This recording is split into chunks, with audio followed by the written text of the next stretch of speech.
কি বউ, মেলা কেমন ঘুরলে? হ্যাঁ গো, দারুণ ঘুরলাম। কথা বলতে বলতে নিতাই আর তার স্ত্রী সুরমা মেলা থেকে বেরিয়ে আসছিল। নিতাইয়ের হাতে ধরা ছিল জিলিপির প্যাকেট। চাঁদের আলো সমগ্র চরাচর জুড়ে ছড়িয়ে পড়ছিল।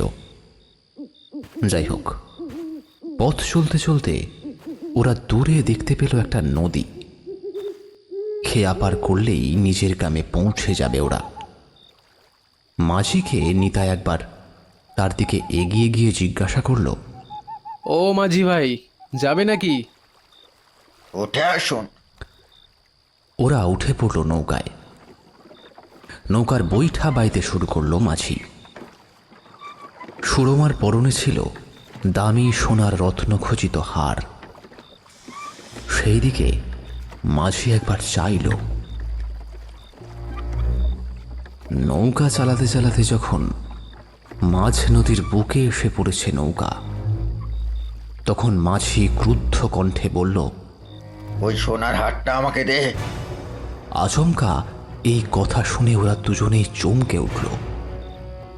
নিতাই বলল, কি হলো মাঝি, এমন ধমক দিয়ে কথা বলছো কেন? টানে যদি বাঁচার ইচ্ছে থাকে তাহলে দিয়ে দে ওই হারটা, নইলে কিন্তু। কথা শেষ করার আগেই কোমরের মুঁজ থেকে একটা ধারালো ছুরি বের করলো মাঝি। নিতাই বাধা দিতে গেলে তাকে আগে শেষ করলো মাঝি। ভয় পেয়ে সুরমা তার হারটা গলা থেকে খুলে দিল সেই মাঝিকে, কিন্তু মাঝি তাকেও শেষ করল। তারপর সুরমার দেহটা ফেলে দিল জলে।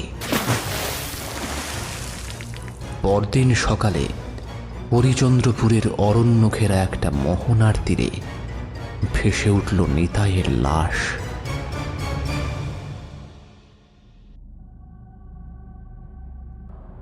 গ্রামে যেন দাউ দাউ করে আগুন ছড়িয়ে পড়ল।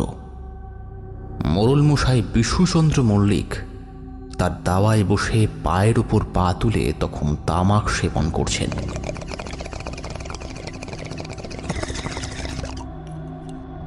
এই সময় দেখা গেল ন্যাপলা দৌড়ে দৌড়ে আসছে। ন্যাপলাকে উদ্দেশ্য করে মোড়লমশাই বললেন, আরে, ওটা ন্যাপলা না? এমন ভাবে ছুটে আসছে যেন, ব্যাপার কি শুনি? সে মোড়লমশাইয়ের দুই পা জড়িয়ে ধরে বলল, মোড়ল মশাই, আপনি আমাদের গ্রামের মা বাপ, দয়া করে এই চরম সংকট থেকে আমাদের রক্ষা করুন। মোড়লমশাই ন্যাপলার কান্না দেখে তার প্রতি দয়া পরবশ হয়ে মাথায় হাত দিয়ে বললেন, কেন রে বেটা, কি হয়েছে? আমার মা বাবা কাল রাত্রি থেকে ঘরে ফেরেনি। বাবা কোনো এক জায়গায় কাঠের কাজ করতে গিয়েছিল, সেই দুপুরবেলা বেরিয়েছিল, কিন্তু তারপরে বিকেল গড়িয়ে সন্ধে হয়ে গেলে তবু আসছে না দেখে মা বেশ উদ্বিগ্ন হয়ে পড়লেন। আমাকে খেতে দিয়ে বললেন, ওরে ন্যাপলা, তোর বাবা এখনো ফিরছে না কেন বলতো? এত দেরি তো করে না।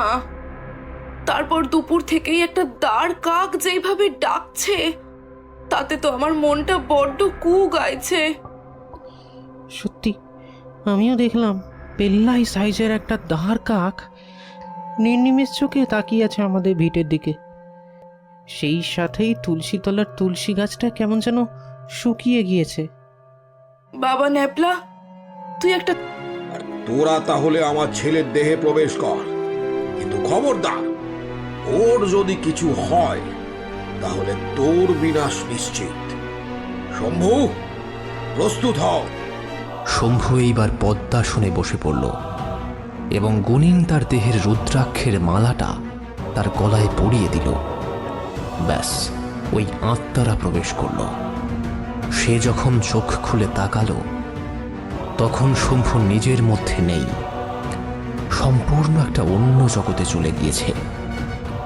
মোড়লমশাই এবং অন্যান্য গ্রামের লোকেরা মিলে ওই গ্রামের সবচাইতে ধনী ব্যক্তির বাড়ি গেল।